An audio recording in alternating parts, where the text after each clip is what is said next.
hours he spent in that rice paddy. Whenever I asked him, he'd always change the subject. When I was young, I would want him to lift his shirt so I could see the shrapnel marks that resembled the trenches on his war-torn back. I remember asking him what he did, and he would always tell me that he'd go from village to village giving children ice cream.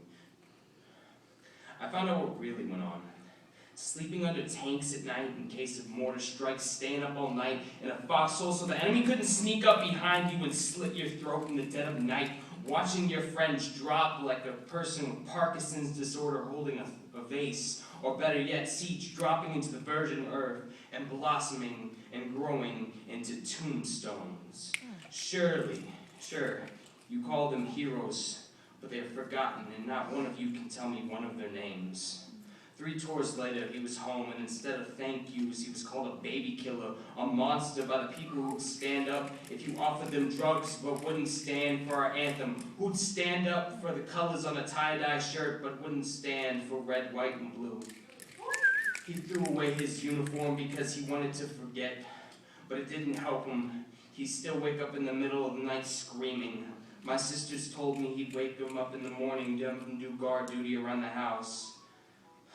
Even though it be 1,000 miles away, the haunting memories of Khe-Sanh still existed in my house. He traded his sanity for medals which glorified the actions of war. They were still shiny and colorful, the exact opposite of life on the front. He used to stockpile guns in the living room like there were twigs, fueling the fire of PTSD. Took him 10 years before he could ever watch another war movie. 10 years of therapy, 10 years of running from the screams and the gunshots. Running from body count every morning, seeing soldiers with no legs, no arms, no life. A poet once said, war is when the old and bitter convince the young and the ignorant to kill each other. And it's funny because now that he's old, he realizes the cruel joke that was played on him. I wish I could just hug him and it'd be all gone. I wish I could touch him in the morning to wake him up instead of having to scream at him so he wouldn't go around and backhand me. I look at him, a 65-year-old ladies' man who's wisecracking and has a chip on his shoulder, and I'll never forget the words he once told me.